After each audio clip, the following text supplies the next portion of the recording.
Hello friends, how are you? Start કરીએ આપણે આજે પ્રસૂતિની ક્રિયા. આજે ચેપ્ટર પૂરું થઈ જશે. પ્રસૂતિની જે પ્રક્રિયા છે એ ચેતા અંતઃસ્ત્રાવી પ્રક્રિયા છે.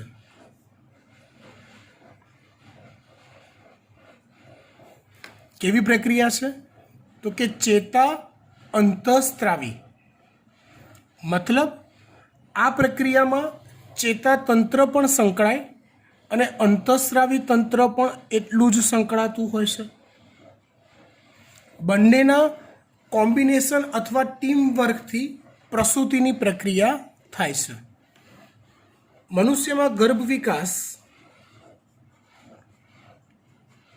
લગભગ 9 મહિનામાં પૂર્ણ થાય છે. ગર્ભ વિકાસ માટે લાગતો સમય લગભગ 9 મહિનાનો હોય છે. હવે વાત ધ્યાનથી સમજજો, બરાબર ધ્યાનથી સમજજો. આમાં કેવું હોય, 9 મહિના પછી જ્યારે ગર્ભ વિકાસ પૂરો થયો ત્યારે વિકસિત થયેલો ગર્ભ તેમજ જરાયું, વિકસિત થયેલો ગર્ભ અને જરાયું આ બંનેમાંથી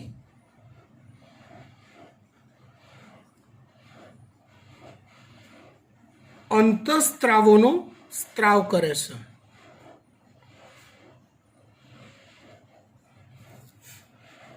મતલબ એવું સમજી લો, ગર્ભ વિકાસ પૂરો થઈ ગયો છે ભાઈ, હવે પ્રસૂતિનો ટાઈમ આવી ગયો છે. એનો પહેલો સંદેશ એ અંતઃસ્ત્રાવોના સ્ત્રાવથી મળે છે. ટોપિક ધ્યાનથી સમજજો તો ઇઝીલી ખબર પડી જશે. એનો પહેલો સંદેશ અંતઃસ્ત્રાવના સ્ત્રાવથી મળે છે. જે અંતઃસ્ત્રાવનો સ્ત્રાવ વિકસિત થઈ ગયેલો ગર્ભ અને જરાયુમાંથી થાય છે. કયા અંતઃસ્ત્રાવનો સ્ત્રાવ થાય? તો એક છે ઓક્સિટોસિન,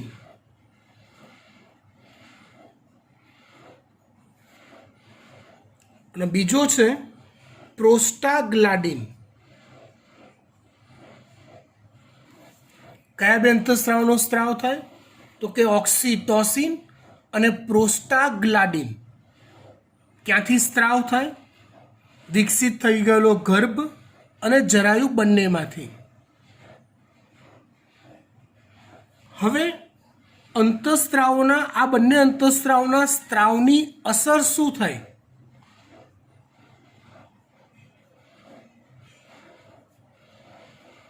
તો બંનેના સ્ત્રાવની અસર, તો કે બંનેની અસરથી ગર્ભાશયની દિવાલમાં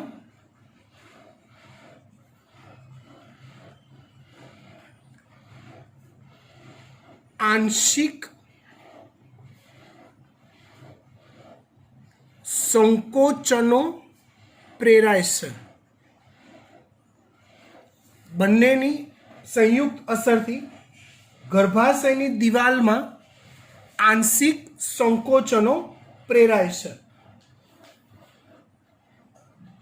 આ સંકોચનો પ્રેરાયને એને ગર્ભ નિકાલની પરાવર્તી પ્રક્રિયા કહે છે, જેને ગર્ભ નિકાલની એટલે કે પ્રસૂતિની પરાવર્તી પ્રક્રિયા કહેવાય છે.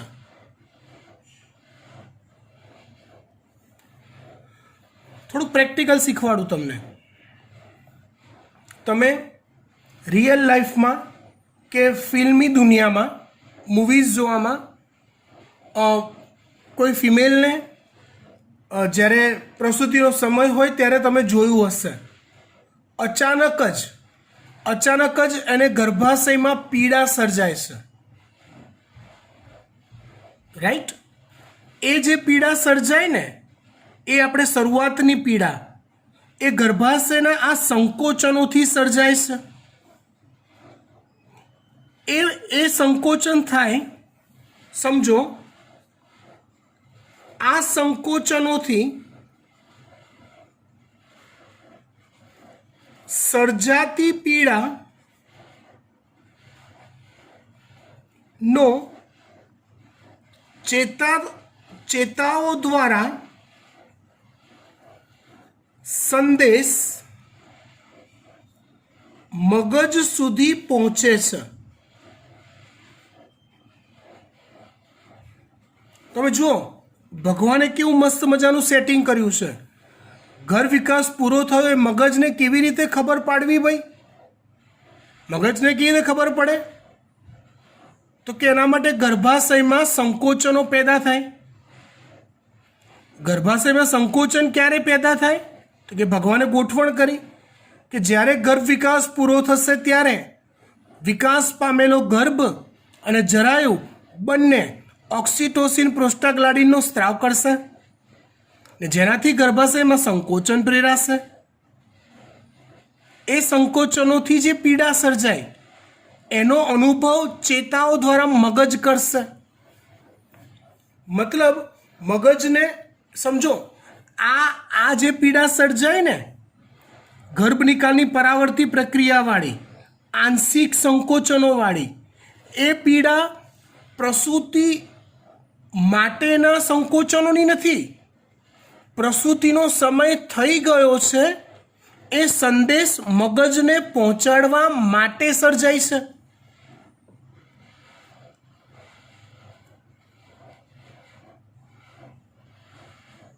આ પીડા ના ઉદ્ભવ નો હેતુ મગજ સુધી ગર્ભ વિકાસ પૂર્ણ થયેલ છે તે વાત પહોંચાડવાનો છે. હેતુ આ જ હતો એનો. ઇન શોર્ટ, હવે મગજને ખબર પડી ગઈ. જો આ જે ઘટના છે ને, કઈ અહીંથી એ ઘટનાને આપણે સ્ટેપ 1 કહી દઈએ. પહેલું સ્ટેપ, ગર્ભ વિકાસ પૂરો થાય એટલે પહેલા સ્ટેપમાં શું થાય? તો કે વિકાસ પૂરો થયા પછી ગર્ભાશયમાં વિકસેલું જે ગર્ભ છે એ ગર્ભ પોતે અને જરાયુ બંને ઓક્સિટોસિન અને પ્રોસ્ટાગ્લાન્ડિનનો સ્ત્રાવ કરે થોડોક. એ સ્ત્રાવથી ગર્ભાશયની દિવાલમાં આંશિક સંકોચનો પ્રેરાય. એ આંશિક સંકોચનોથી જે પીડા સર્જાય એનો ચેતાતંત્રની મદદથી મગજ અનુભવ કરે. આ પીડા સર્જવાનો હેતુ પ્રસૂતિ કરી દેવાનો હતો? તો કે ના. આ પીડા સર્જવાનો હેતુ ખાલી ને ખાલી મગજને જાણ કરવાનો હતો કે બકા ગર્ભ વિકાસ પૂરો થઈ ગયો છે, નાઉ યોર ટર્ન.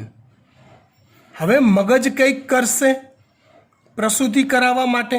જો ચેતા અંતઃસ્ત્રાવી પ્રોસેસ એટલે બંને સંકળાયા. શરૂઆત કરી અંતઃસ્ત્રાવોએ, મેસેજ પહોંચ્યો મગજને ચેતાઓ દ્વારા. હવે મગજ કંઈક કરશે ચેતાઓની મદદથી. શું થાય સમજો? એટલે હવે સ્ટેપ 2 થશે.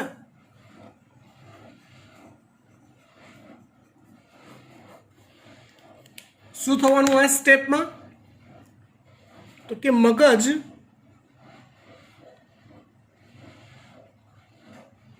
ઓક્સિટોસિનનો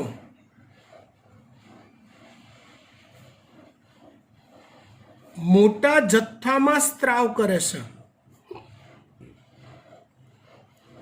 ખાનગીમાં એક વાત કહી દઉં, ઓક્સિટોસિનનો સ્ત્રાવ કોણ કરે છે? હકીકતમાં પિચ્યુટરી ગ્રંથિ કરે છે. પણ ભાઈ મારા પિચ્યુટરી ગ્રંથિ ક્યાં આવેલી છે? મગજમાં. એટલે મગજ ઓક્સિટોસિનનો મોટા જથ્થામાં સ્ત્રાવ કરે છે. રાઈટ. એ સ્ત્રાવની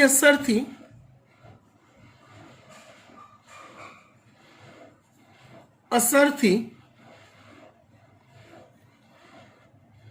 વિકસિત ગર્ભ અને જરાયુ પણ વધુ જથ્થામાં ઓક્સિટોસિનનો સ્ત્રાવ કરે.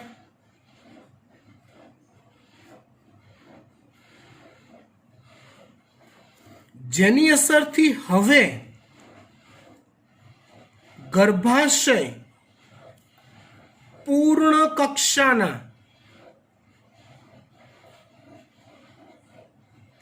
સંકોચનો કરે છે. જો ગર્ભાશયમાં પૂર્ણ કક્ષાના સંકોચનો પ્રસૂતિ માટે જવાબદાર છે, પણ એ પૂર્ણ કક્ષાના સંકોચનો ક્યારે થયા?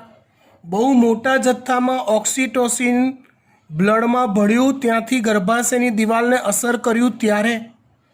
શરૂઆતમાં જે ઓક્સિટોસિનનો સ્ત્રાવ થયો એ થોડોક થયો, જેનાથી આંશિક સંકોચનો થયા, જે મગજને સંદેશ આપવા માટે હતો. મગજને ખબર પડી ગઈ હવે કે ભાઈ હવે ગર્ભ વિકાસ પૂરો થઈ ગયો છે, બાળ પ્રસવનો સમય થઈ ગયો છે.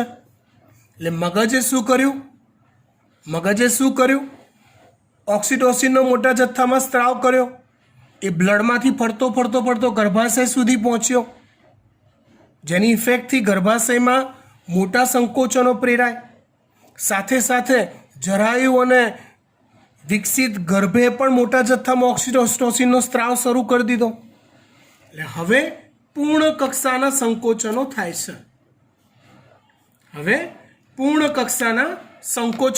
છે. ખબર પડી વાત? પાક્કું? ડન. આગળ વાત કરીએ.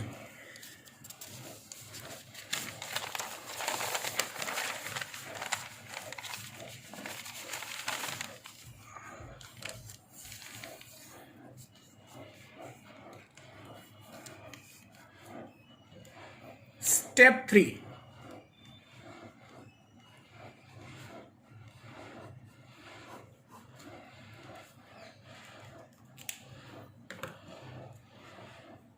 ગર્ભાશયમાં પૂર્ણ કક્ષાના સંકોચનો થાય એટલે ગર્ભ હવે ગ્રીવા તરફ ધકેલાય છે. ગ્રીવાથી યોનિ માર્ગ એ દિશામાં. ખબર પડી વાત? તો એ ટાઈમે હવે જરાયુમાંથી રિલેક્સિનનો સ્ત્રાવ થાય છે, જે ગ્રીવા અને યોનિ માર્ગના સ્નાયુ અરેખિત સ્નાયુઓને ઢીલા પાડે છે. સાદી ભાષામાં કહીએ તો રિલેક્સ કરે છે. એ ટાઈટ નથી રહેતા. રિલેક્સ થાય મતલબ એની સ્ટ્રેચેબલનેસ ઓર વધી જાય, તો બાળ પ્રસવ ઇઝીલી થઈ શકે. બરાબર? પૂર્ણ કક્ષાના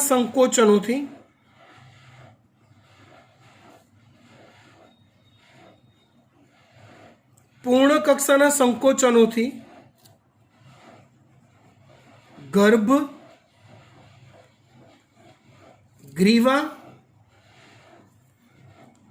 અને યોનિ માર્ગ તરફ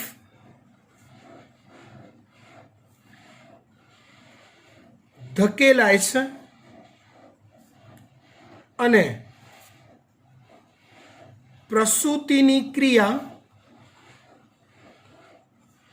પૂર્ણ થાય છે.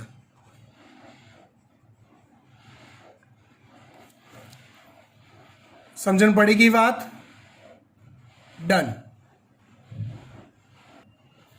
ત્યાર પછી આપણે વાત કરીએ નવા ટોપિકની, દૂધનો સ્ત્રાવ. મનુષ્યમાં માદા પાસે વિકસિત સ્તન ગ્રંથિ હોય છે.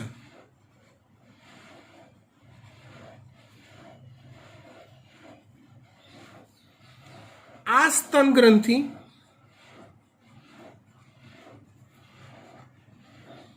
ગર્ભ વિકાસના અંતે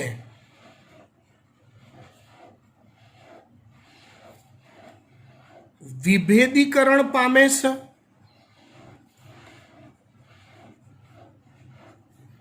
અને દૂધનો સ્ત્રાવ કરે છે. અહીંયા વિભેદીકરણ શબ્દ વાપર્યો છે. એનું અર્થઘટન એવું કરવાનું કે સ્તન ગ્રંથિ એક ચોક્કસ ઉંમર પછી દરેક માદામાં વિકસિત થાય તો ખરી, પણ દૂધનો સ્ત્રાવ ફક્ત અને ફક્ત ગર્ભ વિકાસ પૂરો થયા પછી જ અને પછીના અમુક ચોક્કસ સમયગાળા સુધી જ થાય છે. પછી પાછો એ સ્ત્રાવ અટકી જાય છે. ને માટે સ્તન ગ્રંથિ વિભેદીકરણ પામી એમ કહેવાય, કેમ કે રેગ્યુલર ડેઝમાં સ્તન ગ્રંથિમાંથી દૂધનો સ્ત્રાવ થતો નથી. ખાલી ને ખાલી ગર્ભાવસ્થાના અંતથી શરૂ કરી, ગર્ભ વિકાસનો સમયગાળો પૂરો થયો ત્યારથી શરૂ કરીને ત્યાર પછીના અમુક ચોક્કસ મહિનાઓ સુધી જ સ્તન ગ્રંથિમાંથી દૂધનો સ્ત્રાવ થાય છે. પછી એ સ્ત્રાવ થતો અટકી જાય છે. હવે આ જે દૂધ છે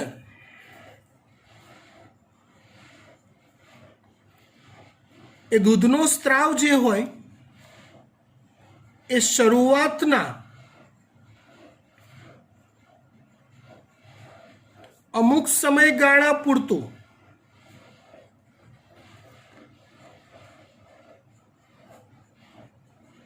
બાળક માટે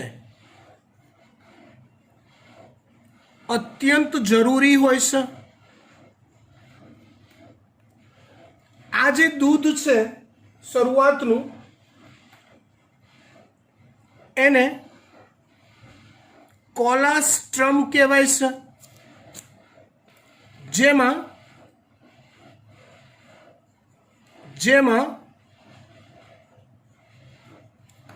મોટા જથ્થામાં એન્ટીબોડી રહેલા હોય છે.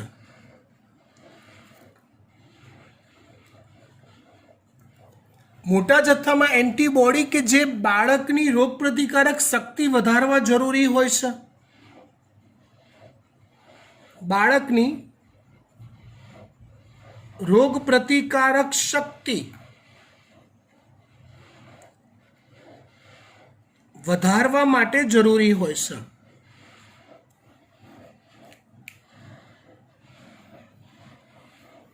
અહીંયા આ ટોપિક પૂરો કરીએ. ચેપ્ટરમાં હવે એક જ ટોપિક બાકી રહ્યો, સ્તન ગ્રંથિ. સ્તન ગ્રંથિની ફિગર મેં ઓલરેડી ડ્રો કરી દીધેલી છે, કેમ કે ડ્રો કરવામાં સમય ખાસો લાગે એવો છે. એટલે એ ડ્રો કરેલી ફિગર પરથી જો તમને ટોપિક સમજાઈશ. વાત કરીએ સ્તન ગ્રંથિની.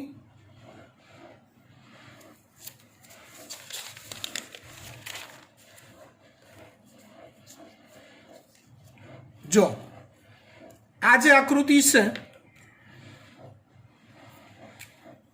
એક જ મિનિટ, પેજને થોડુંક સીધું કરી દઉં. આ જે આકૃતિ છે એ સ્તન ગ્રંથિની છે.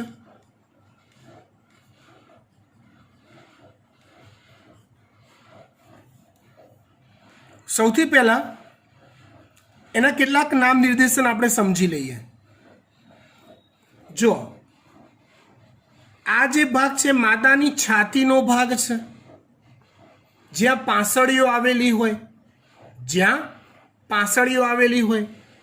એટલે આ રચનાઓ જે છે આ બધી એ પાંસળીઓ છે. બરાબર. હવે આ જે લાલ કલરનો પોર્શન બનાવ્યો છે આઉટર, આ એ મેદ ગ્રંથિઓ છે. કઈ ગ્રંથિઓ છે? મેદ ગ્રંથિઓ. આ ભાગ દૂધના સ્ત્રાવની ક્રિયા સાથે સંકળાયેલો એનો જે યુનિટ હોય એ યુનિટને સ્તન ખંડો કહેવાય છે. જો મારી પેન ફરે છે એ ભાગ જોજો ધ્યાનથી. આ ભાગ, આ એક સ્તનખંડ, આ બીજો સ્તનખંડ. આ રીતે આવા લગભગ 30 થી 40 કે એનાથી વધુ સ્તનખંડો આવેલા હોય. એટલે આ ભાગ સ્તનખંડો.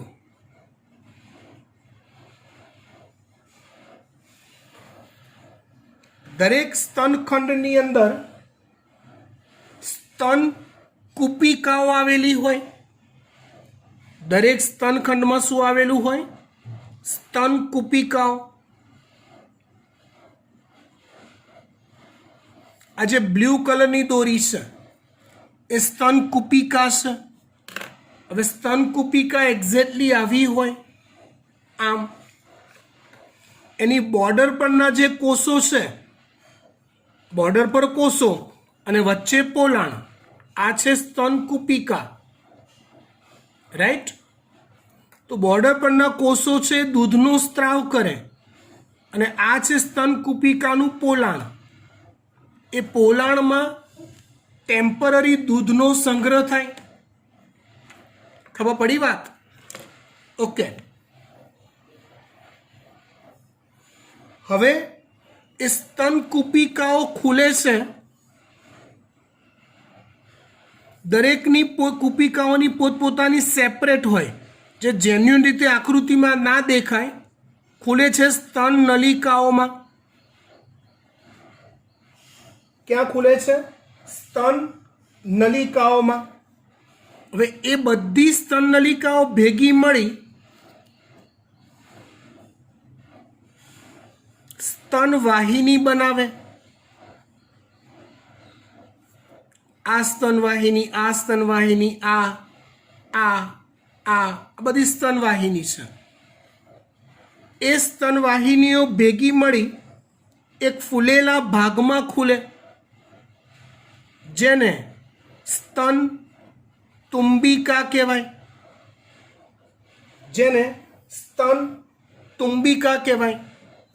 સ્તંભ તુંબિકા એ દુગ્ધ વાહિનીઓમાં ખુલે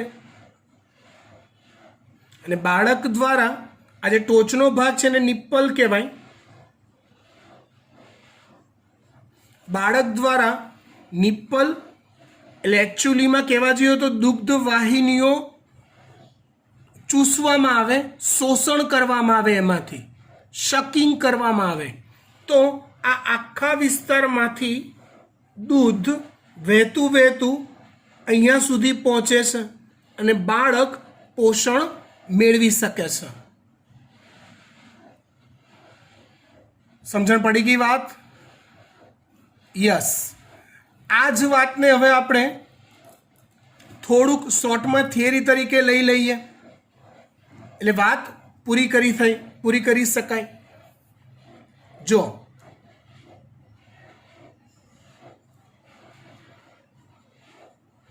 સ્તન ગ્રંથિમાં પરિઘ તરફ મેદ ગ્રંથિઓ આવેલી હોય છે.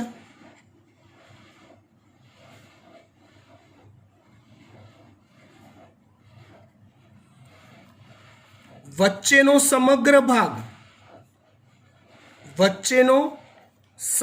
ભાગ સ્તન ખંડોનો બનેલો હોય છે.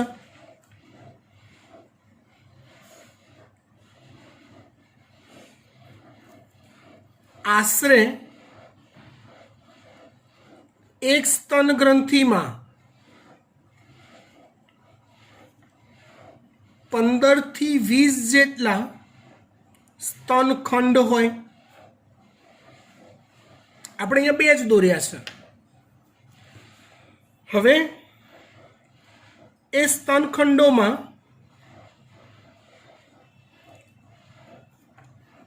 અનેક સ્તન કુપિકાઓ હોય.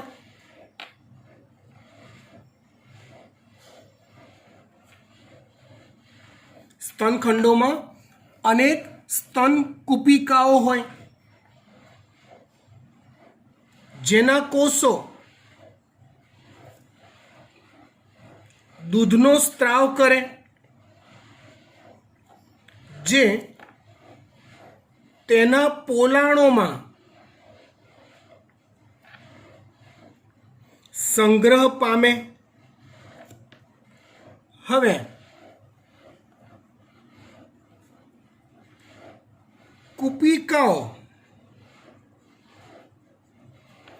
કુપિકાઓ સ્તન નલિકામાં, સ્તન નલિકાઓ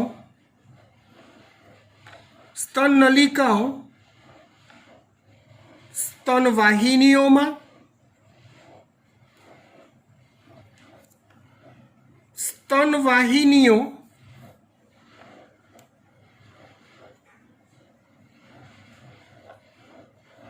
તુંબિકામાં અને તુંબિકા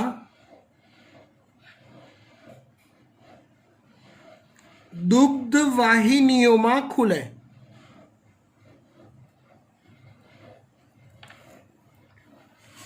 અને દુગ્ધ વાહિનીમાં બાળક દ્વારા શોષણની પ્રક્રિયા કરાતા દૂધ બાળક પ્રાપ્ત કરી શકે છે. ઓકે, અહીંયા આજનું લેક્ચર બી પૂરું થાય છે અને ચેપ્ટર બી પૂરું થાય છે. વધુ આવતા અંકે